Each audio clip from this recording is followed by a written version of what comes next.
उन्हें टिकट के अनाउंस नहीं है, पर जनता की सेवा में वो कोई कमी नहीं छोड़ते। अभी किसको मिलेगी, पार्टी किसको वो बनाती है, पर जनता की सेवा में कोई कमी नहीं है उनकी तरफ से। ये समस्या क्या है, ये अब जैसे ही इनको सत्ता मिली, ये इतने घमंड में आ गए कि हम कुछ करें ना करें, जनता के लिए कोई काम करें ना करें, जनता ने वोट हमें देना है। पानी देने के, साफ पानी देने का काम विधायक का है, सीवर साफ हो ये विधायक का काम है। बस इनका तो दोनों का एक ही काम है, कौन सी बिल्डिंग बन रही है, पहले उस पर विधायक के बंदे जाएंगे कि इतने लाख हमें चाहिए, फिर पार्षद जाएगा इतने लाख हमें चाहिए, इसके अलावा इनका कोई काम नहीं है। अरे नेता है वो जनता के बीच में रहते हैं, इन्हें तो घमंड है ना, हम फ्री में बांट रहे सब कुछ, हमें क्या जरूरत है काम करने की, इनको तो घमंड इस चीज का है।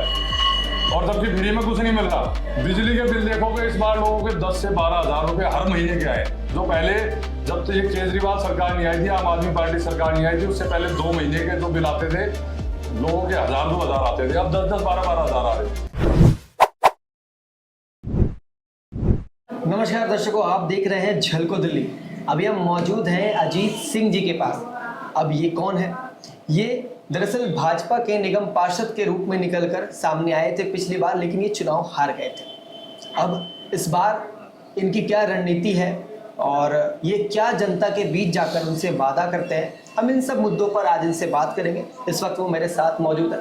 सर, आपका बहुत बहुत स्वागत है हमारे झलको दिल्ली चैनल पर। अजीत सिंह जी, आप पिछली बार यहाँ से चुनाव लड़े थे, वार्ड नंबर 105 महावीर के लिए। तो क्या कुछ कमी रह गई थी पिछले बार? कमियां तो कुछ नहीं रही, बस ये फ्री का ही चक्कर था, जनता को फ्री बीस, मुफ्त का लालच। जी। तो इस बार क्या आपकी रणनीति है और क्या आपने जनता से वादे किए हैं या फिर आगे करेंगे चुनाव के वक्त? अब जनता जो इनमें फ्री का कह के जो जनता को ठगा ना, वो जनता इस टाइम बहुत ज्यादा त्रस्त है, बहुत ज्यादा त्रस्त है। जनता ने हमें प्यार पूरा बहुत दिया, पर कुछ कमियां रह गई, कहीं फ्री के चक्कर में लोगों को बहका दिया इन्होंने। पर अब वो सब परेशान है ना, तो यहाँ पे अब साफ पानी आ रहा है, शिविर भरे हुए हैं। आप गलियों में घूमेंगे तो सब हर गली में शिविर ओवरफ्लो है। शिविर सफाई करवाने वाला ना विधायक काम कर रहा है, ना पार्षद काम कर रहा है, काम कर रहे हैं बीजेपी के कार्यकर्ता और हमारे नेता आशीष सूद जी। उन्होंने गाड़ी लगा रखी है अपने फंड से, वो शिविर साफ करवाते हैं। आपने नेताजी आशीष सूद का नाम लिया, बीजेपी से इनको टिकट मिलने वाला है इस बार। अभी ऐसी तो हवा चल रही है, लोगों में ऐसी चीजें निकल कर सामने आ रही है। तो कैसे नेता है और इनका बैकग्राउंड क्या है?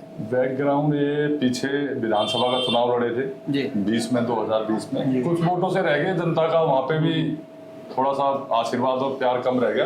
पर इस बार जनता की इन्होंने पूरे 5 साल, पहले भी सेवा करते थे, पर पूरे 5 साल जनता की सेवा में रहे, जिसने भी सुख दुख में हमेशा खड़े रहे। ऐसे नेता है हमारे, और कोई आधी रात को याद कर ले उसके लिए हमेशा खड़े रहते जी। अभी उन्हें टिकट के अनाउंस नहीं है, पर जनता की सेवा में वो कोई कमी नहीं छोड़ते। अभी किसको मिलेगी, पार्टी किसको बनाती है, पर जनता की सेवा में कोई कमी नहीं है उनकी तरफ से। अजीत जी, जो जनकपुरी विधानसभा है, यहाँ पर लोगों के जो 3-4 कंप्लेन है ज्यादातर निकल कर सामने आए। मैं अगर बात करूँ, नाले पानी की समस्या, शीवर की प्रॉब्लम्स, कूड़े कचरे जो कि वक्त पर नहीं उठते हैं, जगह जगह सड़कों पर मिलते हैं, चाहे मैं पंखा रोड की बात करूँ, और घरों में जो पानी है वो साफ नहीं आता है। ये सब क्यों हुआ ऐसी चीजें, और यहाँ की जनता क्यों इतनी परेशान है? देखो जी, फ्री के चक्कर में जनता ने वोट तो दे दिया ही नहीं। ज्यादातर तो फ्री नहीं है सर, महिलाओं के लिए बस फ्री, बिजली फ्री, बस बिजली फ्री, पानी फ्री, सब कह रहे थे ना। लोग कह रहे हैं पानी का भी तो बिल आ ही रहा है आजकल। सुनिए ना, पानी के बिल आ रहे हैं बहुत मोटे मोटे, 1.5, 2 लाख के बिल आ रहे हैं, मैं दिखा दूंगा आपको। इनकी समस्या क्या है, ये अब जैसे ही इनको सत्ता मिली, ये इतने घमंड में आ गए कि हम कुछ करें ना करें, जनता के लिए कोई काम करें ना करें, जनता ने वोट हमें देना है। पर ये भूल गया कि 15 साल शीला दीक्षित जी जो कांग्रेस की मुख्यमंत्री रही, उनको भी जनता ने हरा दिया था, और बहुत बुरी तरीके से हरा दिया था। तो यहाँ पे कोई घमंड में रहे कि हम अजय हो गए, हमें कोई नहीं हरा सकता। जनता को काम चाहिए, जो इन्होंने कोई काम नहीं किया। आप जमीन पे देखोगे शिविर भरे हुए हैं, गंदा पानी आ रहा है। आप नाले पे जाके देख लो, सर्विस रोड पे कितना बुरा हाल है, आप वहां से पैदल निकल नहीं सकते, बदबू के मारे इतना बुरा हाल है। जो एंट्रेंस है चाहे वो महावीर क्लेब की है, जीवन पार्क की है, चाणक्य पैलेस की है, सब जगह कूड़े के ढेर लगे। आप आए होगे उधर से तो देखा होगा आपने। सर एक सवाल है, वो ना पार्षद काम करना चाहता, ना विधायक काम करना चाहता, और ना जनता के बीच में आते कभी।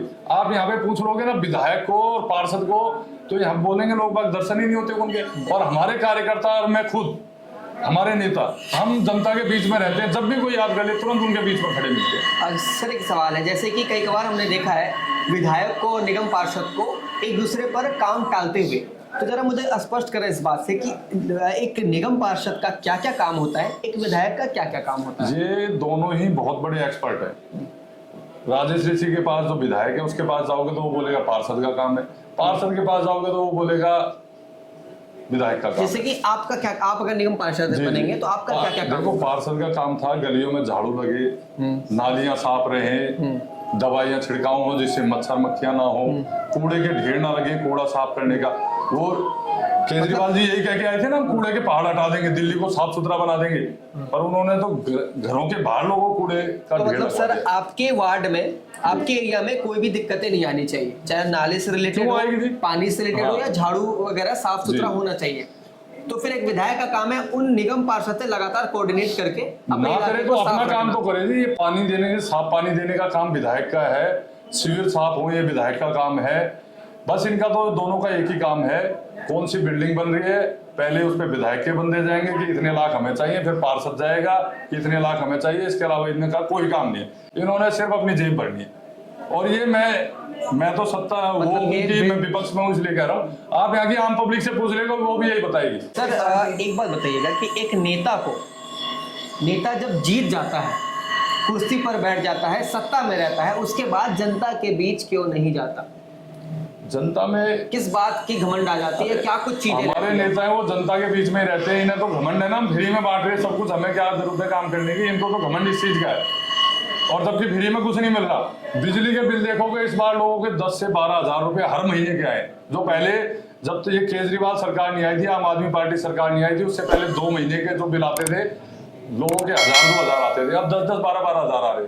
पानी के बिल देखोगे लोगों के किसी के 30,000, 40,000, 1.5 लाख, 2 लाख। एक तो हमारे पड़ोस में एक अम्मा है, अकेली रहती है, उसका 1.5 लाख का बिल बना रखा है इन्होंने। एक आदमी का 1.5 लाख का बिल आ सकता है क्या? 1 लाख, 1.5 लाख एक खाली अम्मा रहती है, एक घर से एक ही व्यक्ति है, आ गया बिल 1.5 लाख।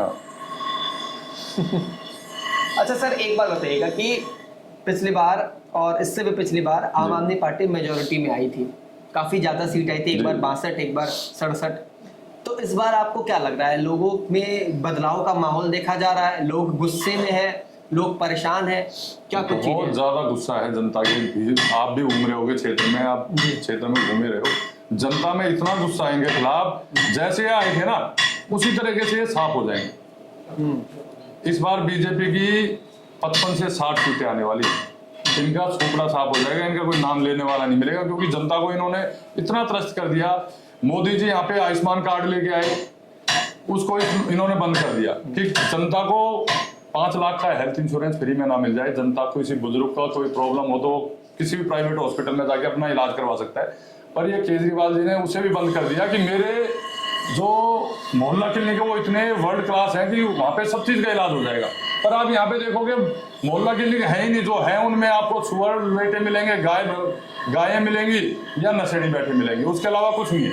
अभी परसों ही कोर्ट ने इनको फटकार लगाई है कि दिल्ली की स्वास्थ्य व्यवस्था वेंटिलेटर पे है, आप जाओगे तो किसी, हाँ, वैसे भी हॉस्पिटलों में कोई, किसी भी बड़े हॉस्पिटल में कोई मशीन काम नहीं कर रही है, दवाइयां नहीं है, डॉक्टर नहीं है। अभी हमारे यहीं पे स्पेशलिस्ट हॉस्पिटल है, उसमें आज तक डॉक्टर नहीं है, जो कुछ चलते हैं वही पुराने डॉक्टर हैं, नई कोई भर्ती नहीं है। अच्छा एजुकेशन पे मैं एक सवाल करता हूँ कि एजुकेशन व्यवस्था आपको क्या लगता है? एजुकेशन व्यवस्था पे, क्योंकि देखिए कोई भी पार्टी अगर आती है तो ऐसा तो नहीं हो सकता कि कुछ भी काम ना करे, क्योंकि कुछ भी काम ना करे ये तो पॉसिबल ही नहीं, वरना दोबारा पार्टी में नहीं आती, सत्ता में नहीं आती। तो एजुकेशन पर लेकर आपका क्या विचार है? एजुकेशन पे इनका यही है, इन्होंने एक स्कूल नहीं बनवाया, एक कॉलेज नहीं बनवाया, सिंगल नहीं बता सकते आप, आपको भी अगर इतना घूमते हो सारा नॉलेज होगा।